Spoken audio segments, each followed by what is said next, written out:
ትሩፋቱ ለሁሉም ኃላፊነቱም የጋራ ነውና ስለ ሰላም ይመክር ዘንድ የሚገደብ የህብረተሰብ ክፍል የለም። ሀገርም በልማት አበባ ብትታይ መሰረቷ ሰላም ነውና ተቋማትም ይህን ታሳቢ ባደረገ መልኩ ይንቀሳቀሱ ዘንድም የግድ ነው። ለዚህም ነው ረቂቅ ህጎችን ከማውጣት እስከ አፈጻጸማቸው ይከታተሉ ዘንድ ኃላፊነት የተጣለባቸው የምክር ቤት አባላት ድርብ ኃላፊነት አለባቸው የሚባለው። ሁሉም አስፈጻሚ መስሪያ ቤቶች የሰላም ጉዳይ ምን ያህል ሚኒስትሪም ተደርገው እየተፈጸሙ ነው የሚለውን ነገር የመከታተል የመቆጣጠር ስራዎች የሚሰራ አካል ነው ምክር ቤት ማለት ነው። ከኛ ክልል ተጨባጭ ሁኔታ የክልል ህዝብ ተወካዮች ምክር ቤት አለ። አወቃቀሩን ስናይ በዞን ደረጃ የዞን ምክር ቤት አለ፣ የወረዳ አለ፣ የቀበሌ እያለ ይቀጥላል ማለት ነው።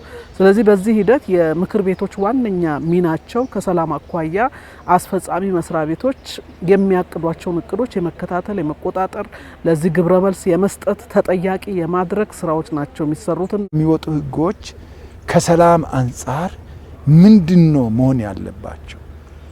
ሰላምን ለመገንባት ሰላምን ለማስፈን ህጎቹ በሚወጡበት ጊዜ በምን መልኩ መደንገግ አለባቸው የሚለውን እንደ ኃላፊነት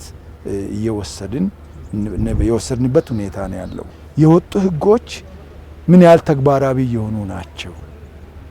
ሰላም ግንባታው ላይ የልማት ግንባታው ላይ ምን እያደረጉ ናቸው የሚለውን የኦቨርሳይት ስራ ወይም የክትትልና ቁጥጥር ስራ ይሰራል የህዝብ ተወካዮች፣ የክልሉም የፌዴራሉም። ከፌዴራል እስከ ክልል የምክር ቤት አባላት ህገ መንግስቱ የሰጣቸውን ስልጣንና ኃላፊነት ተጠቅመው የተቋማትን አፈጻጸም ይከታተላሉ። በህግ አውጪነትና ክትትል በማድረግ ሚናቸው፣ በበጀት ምደባና ግጭትን በመከላከል ኃላፊነታቸው የሰላም ግንባታን ትኩረት እንዲሰጡም ይጠበቃል። ስናስብ፣ ስናቅድ፣ ስንፈጽም፣ ሪፖርት ስናቀርብ ሰላም ዋና መነጽራችን ነው ወይ?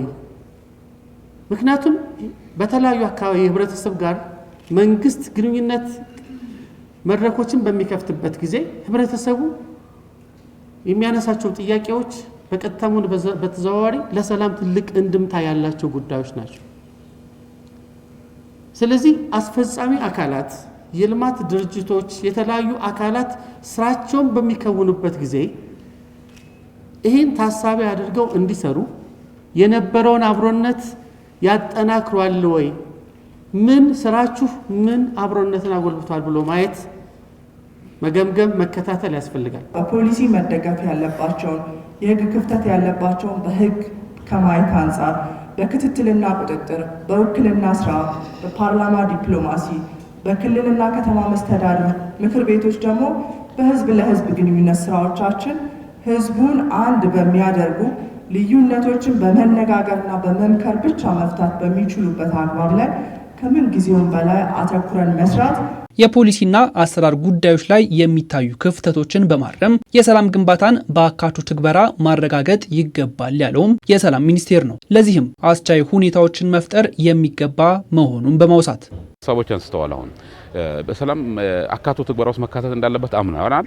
ተማምናና በጣም ጥሩ ስራ ነው። በቀጣይ በቴክኒክ ኮሚቴ ደረጃ ላይ ትልልቅ የዚህን የማስፈጸሚያ ማኑዋሎችን ሁሉ አብረን እንሰራለን፣ ተቀራርበን እንሰራለን። ከዛ በተጨማሪ የህግ ማሻሻያ የሚያስፈልጋቸው ጉዳዮች ሁሉ ዝግጁ እንደሆኑ መተማመን ላይ ፈጥረናል። በሰላም ሚኒስቴር አዘጋጅነት በተካሄደው የፌዴራልና የክልል ምክር ቤቶች በሰላም ግንባታ ያላቸውን ሚና የዳሰሰ የውይይት መድረክ ተካሂዷል። ይህም ሚኒስቴር መስሪያ ቤቱ ቀጣይ እቅዶቹን ይፋ ያደረገበት፣ ከምክር ቤቱ አባላት የተነሱ ምልከታዎችን በግብዓት የወሰደበት ስለመሆኑም ተመላክቷል። የሰላም ትምህርት ለማውጣት እና ከትምህርት ሚኒስቴር ጋር ስራ ጀምረናል።